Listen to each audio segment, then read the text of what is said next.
شیطان کا وسوسہ، پتہ نہیں قبول ہوگی یا نہیں، اتنی دعا تو مانگ چکا ہوں، ابھی تک تو کوئی نتیجہ سامنے نہیں آیا، اور مانگنے کا کیا فائدہ ہوگا؟ کیا واقعی دعا مانگتے ہوئے یہ وسوسہ نہیں آتا سب کو؟ یا یہ مایوسی کی کیفیت نہیں آتی، میری تو نہیں سنی جا سکتی، معلوم نہیں وہ کون خوش قسمت ہے جن کی دعائیں سنی جاتی ہیں، اس لیے چلو کسی اور سے کہہ دیتے ہیں وہ میرے لیے دعا کر دے، اپنے لیے خود کیا کرنا۔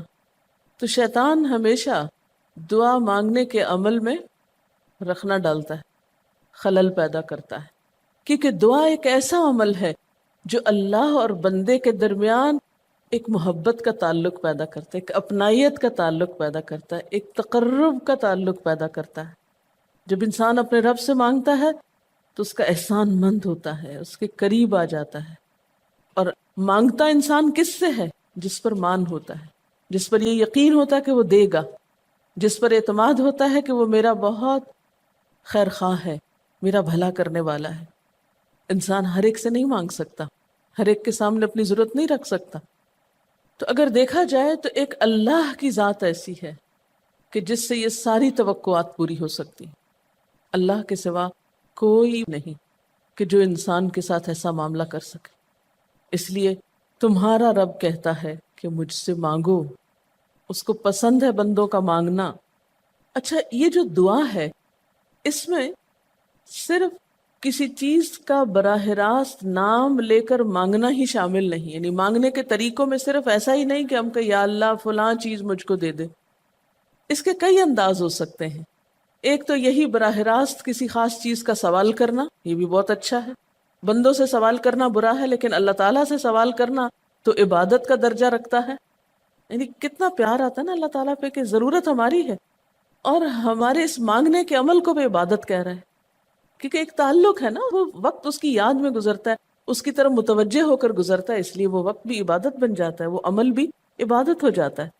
تو ایک تو یہ کہ جیسے ہم سوال کرتے ہیں اللہم انی اسألک کہہ کے دعا مانگتے ہیں، یہ جتنی مسنون دعا میں آپ نے دیکھا ہوگا اسألک برابر سوال کا لفظ ہے۔ لیکن کچھ دعائیں ایسی ہوتی ہیں جس میں سوال نہیں کیا جاتا، صرف اللہ تعالیٰ کی حمد و ثنا کر دی جاتی ہے، جیسے حضرت ایوب علیہ السلام نے کہا تھا انی مسنی الضر وانت ارحم الراحمین۔ یہ بھی دعا کا ایک انداز ہے، مانگا کچھ بھی نہیں، بس اپنی تکلیف کا اظہار کر دیا اور اللہ تعالیٰ کی حمد و ثنا کر دی، مجھے تکلیف پہنچی ہے اور آپ سب سے بڑھ کے رحم فرمانے والے ہیں۔ یہ بھی نہیں کہا آپ رحم فرمائیے، کہ آپ تو سب سے بڑھ کے رحیم ہیں اور میری تکلیف آپ جانتے ہیں۔ یہ بھی ایک سٹائل ہے۔ اسی طرح کوئی ذکر کر دینا، مثلا استغفار پڑھنا۔ اب استغفار پڑھنے والے کے لیے کتنی خوشخبریاں ہیں کہ اس کا ہر مسئلہ آسان ہو سکتا ہے اس کی وجہ سے۔ خیر اس میں تو بخشش کی طلب ہوتی ہے، ایک طلب کا انداز ہے، لیکن استغفار جو ہے وہ عام دعا سے ذرا مختلف ہے۔ اسی طرح درود شریف پڑھنا، اس میں اپنے لیے تو آپ کچھ بھی نہیں مانگ رہے ہوتے، نبی صلی اللہ علیہ وسلم کے لیے مانگ رہے ہیں، لیکن وہاں کیا ہو رہا ہے کہ جب آپ ان کے لیے رحمت کی دعا مانگتے ہیں اللہ تعالیٰ آپ پہ 10 رحمتیں فرماتے ہیں۔ یہ بھی ایک مانگنے کا انداز ہے۔ اب درود شریف پڑھنا جو ہے باعث برکت بھی ہے، عبادت بھی ہے، ذکر بھی ہے، اور ایک طرح کی دعا بھی ہے۔ اسی طرح بعض اذکار کے آپ نے کتنے فائدے دیکھیں، صبح شام کی دعاؤں میں آپ دیکھیے آپ پڑھتے ہیں بسم اللہ الذی لا یضر مع اسمہ شیء فی الارض ولا فی السماء وہو السمیع العلیم۔ یہ صرف ذکر ہے، اس میں آپ مانگ تو کچھ نہیں رہے، لیکن کتنی فضیلت ہے اس کی کہ جو شخص یہ دعا پڑھے گا اس کو کوئی چیز نقصان نہیں دے گی۔ اس میں آپ یہ نہیں کہہ رہے کہ یا اللہ میں تجھ سے سوال کرتا ہوں کہ ہر نقصان دہ چیز کو مجھ سے دور کر دے، نہیں۔ پھر اسی طرح اللہ تعالیٰ کی حمد و ثنا کے جو کلمات ہیں، مثلا لا الہ الا اللہ وحدہ لا شریک لہ لہ الملک ولہ الحمد وہو علی کل شیء قدیر۔ عرفات کی حدیث میں آتا ہے کہ آپ نے فرمایا کہ عرفات میں میری دعا اور مجھ سے پہلے انبیاء کی دعا یہ کلمہ ہے، یہ لا الہ الا اللہ۔ اب اگر دیکھا جائے تو اس سے تو کوئی دعا کی بات نہیں، یہ تو صرف اللہ کا ذکر ہے۔ تو یہ بھی مانگنے کا ایک طریقہ، ہم مانگے کچھ نہیں، بس صرف ذکر کرتے رہیں اس کا بیٹھ کے۔ اسی طرح آپ دیکھتے ہیں کہ طواف کے دوران آپ کیا پڑھتے تھے، سبحان اللہ والحمد للہ ولا الہ الا اللہ واللہ اکبر۔ اب یہ دعا تو نہیں، یہ تو ذکر ہے اللہ کا۔ تو اللہ تعالیٰ کا ذکر کرنا، اس کی کتاب کی تلاوت کرنا، اس کو پڑھنا، علم حاصل کرنا، یہ ایسے اعمال ہیں کہ جن میں مشغول ہو کر انسان کے لیے کائنات کی ہر چیز دعائیں کرنے لگتی، طالب علم کے لیے بہت سی مخلوق دعائیں کرتی. آپ مشغول ہو گئے کسی اور کام میں، خدمت خلق میں یا علم حاصل کرنے میں، اور اللہ تعالیٰ کی مخلوق شروع ہو گئی آپ کے لیے دعائیں کرنا. عرش والے فرشتے آپ کے لیے دعائیں کرنے لگتے ہیں اگر آپ ایمان لا کر اچھے کام شروع کر دیں. تو اللہ سے مانگنے کے مختلف انداز ہیں، ڈائریکٹ مانگنا بھی اور مختلف عبادات کرنا بھی. اسی طرح وَاسْتَعِینُوا بِالصَّبْرِ وَالصَّلَاةِ، مدد مانگو صبر اور نماز سے. ٹھیک ہے، نماز میں انسان بہت سی دعائیں پڑھتا ہے، لیکن اگر مشکل وقت میں انسان صبر کے ساتھ نفل پڑھ کے اللہ تعالیٰ کا ذکر کرے اور اس کو سمجھ نہ بھی آئے کہ کیا دعا مانگو، کیونکہ بعض پریشانیاں ایسی ہوتی ہیں کہ انسان منہ سے کچھ نکال بھی نہیں سکتا، تو یہ نماز بھی کافی ہو جائے گی. وَقَالَ رَبُّكُمُ ادْعُونِي، اور تمہارا رب کہتا ہے مجھے پکارو. اور پکارنے کے کئی انداز ہیں. دل ہی دل میں پکارنا بھی آتا ہے، چپ کے پکارنا بھی آتا ہے، اونچی آواز سے پکارنا بھی آتا ہے، اکیلے پکارنا بھی آتا ہے، سب کے ساتھ مل کے دعا کرنا بھی آتا ہے. کوئی دعا مانگ رہا ہو تو آمین کہنے سے بھی بات بن جاتی.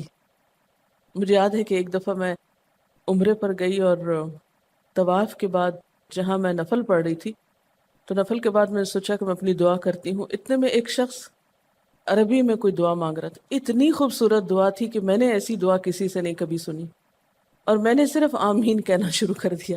میں نے کہا یا اللہ، میری تو نہ زبان میں اتنی بلاغت و فصاحت ہے، نہ مجھے اتنی باتیں آتی ہیں، مجھے تو مانگنا بھی نہیں آتا، تو جو کچھ یہ مانگ رہا ہے مجھے بھی یہی دے دے. میں نے صرف آمین آمین آمین کہنا شروع کر دیا. یہ کتنا بڑا اس کا احسان ہے کہ ہم آمین کہہ کے بھی شامل ہو جاتے ہیں دوسروں کی دعاؤں میں. تو اسی لیے دعا کو عبادت کا نچوڑ کہا گیا، کریم، خلاصہ، ساری عبادت کا اوپر کا حصہ. اور ویسے بھی اگر دیکھا جائے تو ہر نماز میں بہت سی دعائیں ہیں. ہر موقع کی اللہ کے رسول صلی اللہ علیہ وسلم نے مختلف طرح کی ہمیں دعائیں سکھائی ہیں. سویرے جو آنکھ کھلتی ہے، سویرے کے اگر آدھی رات کو بھی کھلتی ہے، اس کی بھی دعا ہے. اس وقت سے لے کر کوئی کام ایسا نہیں دین کا یا دنیا کا، اچھا یا برا، جس کے لیے کوئی نہ کوئی دعا نہ موجود ہو. یعنی اتنا خوبصورت عمل ہے دعا مانگنا کہ جس کے لیے کسی خاص چیز کی قید بھی نہیں کہ کہیں بند کے بیٹھو تو ہی مانگو، کہیں پہنچو تو مانگو. نہیں، کہیں بھی مانگو، دن کو مانگو یا رات کو مانگو، کھڑے ہو کے مانگو یا بیٹھ کے مانگو، چلتے پھرتے مانگو یا چپ کے مانگو، منہ سے بولو بھی نہیں اور دل ہی دل میں مانگو تو بھی وہ سن لیتا ہے. کسی بھی طرح مانگ سکتے ہو، کہیں بھی مانگ سکتے، کچھ بھی مانگ سکتے ہو. اس لیے وَقَالَ رَبُّكُمُ ادْعُونِي أَسْتَجِبْ لَكُمْ، تمہارا رب کہتا ہے مجھ سے مانگو، میں تمہاری دعا قبول کروں گا. اور آپ کو پتہ ہے کہ ربکم یہ صرف مسلمانوں کا رب نہیں، رب تو ساری مخلوق کا ہے. کافر کا رب بھی وہی ہے، خواہ وہ مانے یا نہ مانے. اس لیے قبولیت دعا کے لیے مسلمان ہونا بھی شرط نہیں. اگر کوئی کافر بھی اللہ کو پکارتا ہے، اپنے رب کو پکارتا ہے، تو وہ اس کی بھی سنتا ہے. اور خصوصاً اگر وہ مظلوم ہو، کسی نے اس پہ ظلم کیا ہو، تو وہ فریاد فوراً اوپر پہنچتی ہے، خواہ وہ مسلمان نہ بھی ہو. اس لیے یہ جو دعائیں ہیں یہ آپ سب کو بتا سکتے ہیں، مسلمز، نان مسلم، سب کو سکھا سکتے ہیں، تاکہ وہ اپنے رب کو پکارے اور رب ان کو ہدایت دے. اور پھر آپ دیکھیں گے کہ دعا کے ذریعے جو اللہ تعالیٰ پر اعتماد بیٹھتا ہے، اور اگر وہ خصوصاً یہ کہ جلدی قبول ہو جائے، تو اس وقت جو ایک خصوصی شکر کی کیفیت آتی ہے. لیکن یہ کہ مایوس نہیں ہونا. بات میں یہ کر رہی تھی کہ اس کے لیے کوئی شرط نہیں کہ کوئی شخص بہت نیک مسلمان ہو یا بہت اچھا مسلمان ہو، وہ تو گناہ گاروں کی بھی سنتا ہے. اس لیے بعض اوقات لوگ جب مایوس ہونے لگتے ہیں نا کہ ہم تو بہت گناہ گار ہیں، ہماری نہیں سنی جائے گی، تو انہیں مایوس نہیں ہونا چاہیے. مایوس ہو کے کہاں جائیں گے سننے؟ کس سے مانگنے جائیں گے؟ ان کو بھی پکارنا چاہیے، خواہ کوئی کیسے بھی گناہ میں ڈوبا ہوا، کیسی بھی حالت میں ہو، اور اس کے لیے بھی مانگنا چاہیے.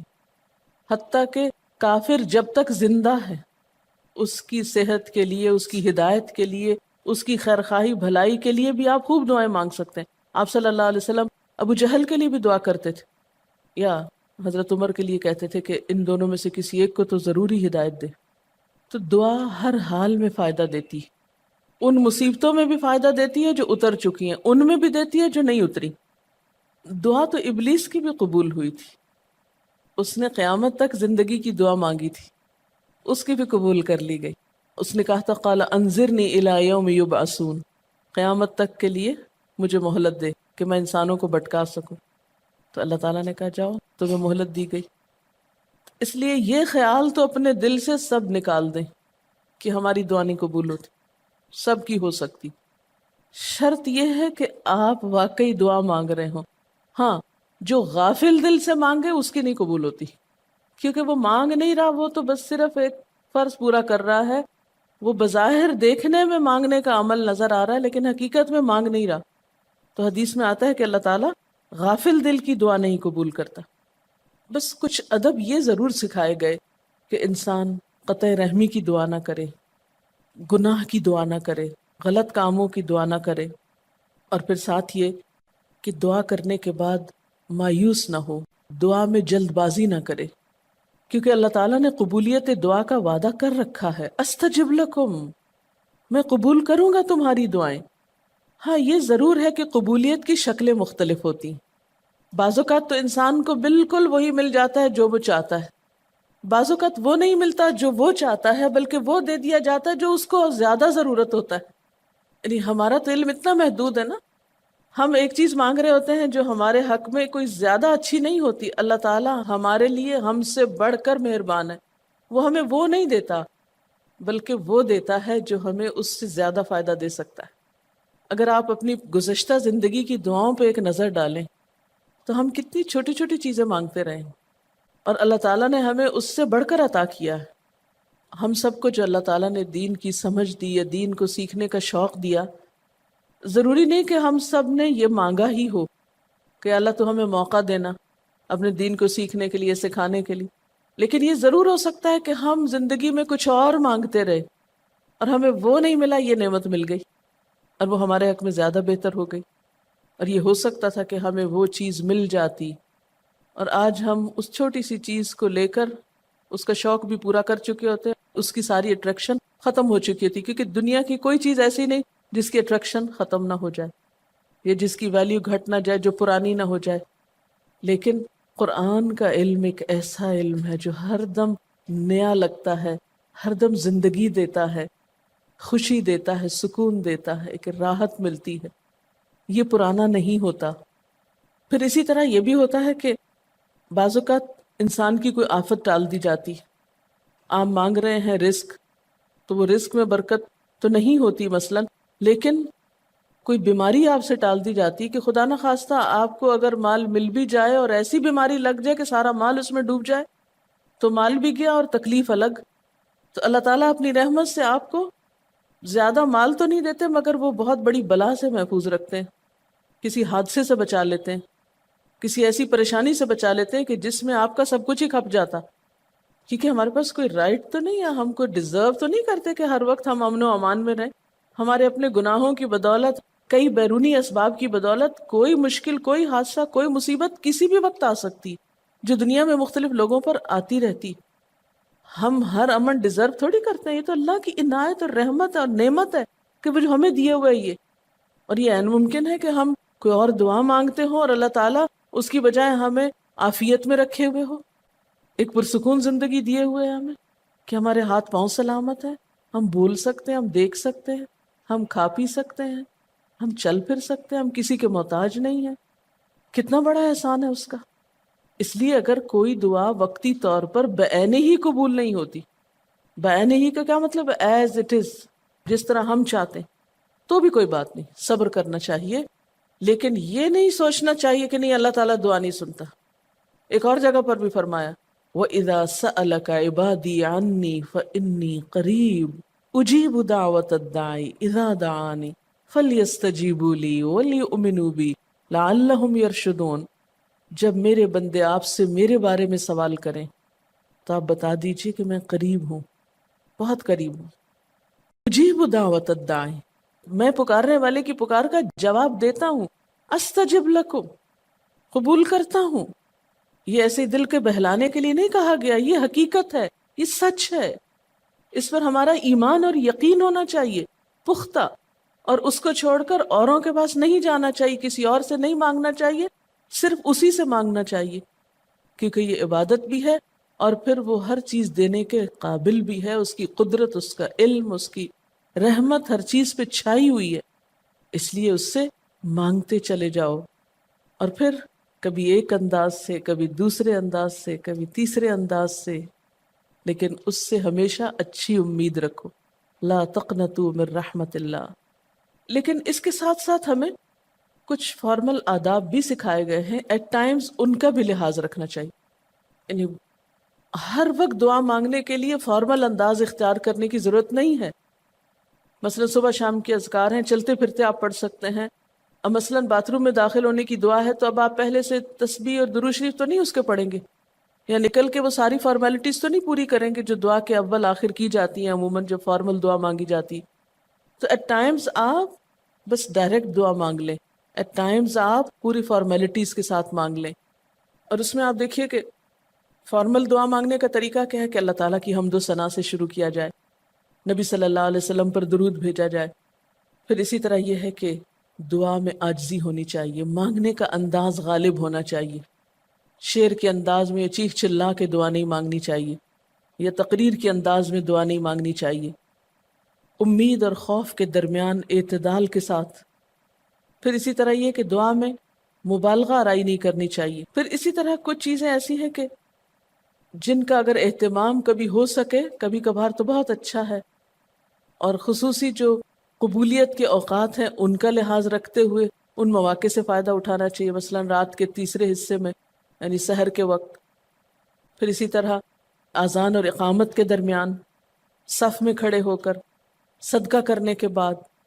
کوئی بھی نیکی کا کام کرنے کے بعد، عصر کی آخری گھڑی میں، جمعے کے دن ایک خاص گھڑی میں، سجدے میں دعا، رات کو آنکھ کھل جانے پہ دعا، امر بالمعروف اور نہی عن المنکر کے بعد دعا، تلاوت قرآن کے بعد دعا، عرفہ کے دن کی دعا، رمضان کے مہینے میں خصوصاً روزہ افطار کرتے وقت دعا، پھر عادل امام کی دعا، مسافر کی دعا، بارش کے وقت کی جانے والی دعا، یہ خاص قبولیت کے اوقات اور اسباب ہیں، پھر التحیات اور درود شریف کے بعد کی جو دعا ہے جو ہم بیٹھ کے نماز کے آخر میں پڑھتے ہیں، یہ بھی صرف رب جعلنی تک ہی نہیں بلکہ اس سے زیادہ دعائیں بھی ہیں۔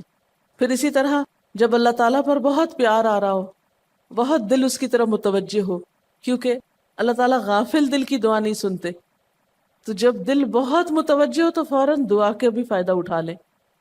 اسی طرح اضطراری کیفیت میں، بہت بے چینی کے وقت، جب کچھ سمجھ میں نہ آ رہا ہو، بیماری کے وقت، پھر اسی طرح سفر کے وقت، پھر اولاد کی دعا ماں باپ کے لیے، ماں باپ کی دعا اولاد کے لیے، استاد کی دعا شاگردوں کے لیے، شاگردوں کی دعا استاد کے لیے، اور جب دعا مانگے تو انداز کیا ربنا اغفر لی ولوالدی وللمؤمنین، اپنی ذات سے شروع کر کے والدین یا قریبی لوگوں کے بعد پھر سب کے لیے عام دعا، پھر اسی طرح وضو کے بعد کی دعا، کعبہ کو دیکھتے وقت جب پہلی نظر سے دیکھیں، پھر حتیم کے اندر، پھر سعی اور طواف کرتے وقت دعائیں پڑھنا، پھر مزدلفہ میں۔ لیکن یاد رکھیے کہ ان قبولیت کے خاص مواقع اور مقامات کے علاوہ دعا تو کسی بھی وقت کی جا سکتی اور کوئی بھی گھڑی قبولیت کی گھڑی ہو سکتی، اس لیے ہمیشہ دعا مانگتے وقت یہ یقین رکھیں کہ اللہ تعالیٰ قبول کرے گا، مایوسی کے ساتھ دعا نہ ہو، کیونکہ جتنی ہماری دعا کے اندر یقین کی کیفیت ہوگی اتنا ہی انشاءاللہ قبولیت کے چانسز زیادہ ہوں گے۔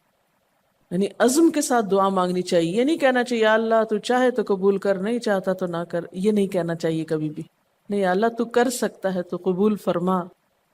پھر اسی طرح آپ دیکھیں کہ مظلوم کی بد دعا جو ہے وہ بہت تیزی سے قبول ہوتی، کہتے ہیں نا مظلوم کی بد دعا سے بچو کیونکہ وہ کہاں جا پہنچتی ہے؟ ساتویں آسمان تک۔ اور پھر آپ دیکھیے کہ نبی صلی اللہ علیہ وسلم نے فرمایا لا يرد القضاء الا الدعاء، قضاء کو کوئی چیز نہیں ٹال سکتی مگر دعا، یعنی تقدیر بھی بدل دیتی۔ آپ صلی اللہ علیہ وسلم نے فرمایا آدمی جب کبھی اللہ سے دعا مانگتا ہے اللہ تعالیٰ اسے یا تو وہی چیز دے دیتا ہے جس کی اس نے دعا کی تھی، یا اس درجے کی کوئی بلا آنے پہ اس سے روک دیتا ہے۔ آپ صلی اللہ علیہ وسلم نے فرمایا بندے کی دعا قبول کی جاتی ہے بشرطے کہ وہ کسی گناہ کی یا قطع رحمی کی دعا نہ کرے اور جلد بازی سے کام نہ لے۔ عرض کیا گیا جلد بازی کیا ہے یا رسول اللہ؟ فرمایا جلد بازی یہ ہے کہ آدمی کہے میں نے بہت دعا کی مگر میں دیکھتا ہوں کہ میری دعا قبول ہی نہیں ہوتی، اور یہ کہہ کر آدمی تھک جائے اور دعا مانگنی چھوڑ دے۔ نہیں، دعا سے کبھی نہ تھکے، اس لیے کہ اللہ کی نگاہ میں دعا سے بڑھ کر کوئی چیز باوقت نہیں۔ لیس شیء اکرم علی اللہ من الدعاء۔ اور پھر خصوصاً اللہ کا فضل مانگنا، قرآن پاک میں بھی اللہ تعالیٰ فرماتے ہیں وَاسْأَلُوا اللَّهَ مِنْ فَضْلِهِ، اللہ سے اس کے فضل کا سوال کرو۔ پھر اسی طرح عافیت کی دعا کہ اللہ تعالیٰ ہر حادثے مصیبت تکلیف پریشانی سے بچا کر رکھے، یہ دعا بھی بہت پسندیدہ ہے اللہ تعالیٰ کے نزدیک۔ آپ صلی اللہ علیہ وسلم نے فرمایا دعا ہر حال میں فائدہ دیتی ہے، ان بلاؤں کے معاملے میں جو نازل ہو چکی اور ان کے معاملے میں جو نازل نہیں ہوئی، بس اے بندگان خدا تم ضرور دعا مانگا کرو۔ اور پھر آخری بات کہ تم میں سے ہر شخص کو اپنی ہر حاجت اپنے رب سے مانگنی چاہیے، حتیٰ کہ اگر جوتی کا تسمہ بھی ٹوٹ جائے تو بھی اللہ تعالیٰ سے دعا کرے، یعنی چھوٹی چھوٹی چیزوں میں بھی جب ضرورت پیش آئے تو اللہ کی طرف رجوع کرے۔ وَقَالَ رَبُّكُمُ ادْعُونِي أَسْتَجِبْ لَكُمْ، اور تمہارا رب کہتا ہے کہ مجھے پکارو، مجھ سے مانگو، میں تمہاری دعا قبول کروں گا۔ ان الذین یستکبرون عن عبادتی، بے شک وہ لوگ جو میری عبادت یعنی دعا سے تکبر کرتے ہیں، یعنی مجھ سے تکبر کی بنا پر نہیں مانگتے، جیسا کہ حدیث میں بھی آتا ہے من لم یسأل اللہ یغضب علیہ، جو اللہ سے نہیں مانگتا اللہ اس پہ غضبناک ہوتا ہے، یعنی جو دعا نہیں کرتا اللہ تعالیٰ اس سے ناراض ہوتا ہے، کیونکہ وہ تو بے تعلق ہو گیا نا اپنے رب سے نہ مانگ کر، اور خصوصاً تکبر کی وجہ سے۔ ایسے لوگوں کی جزا کیا ہے؟ سیدخلون جہنم داخرین، ان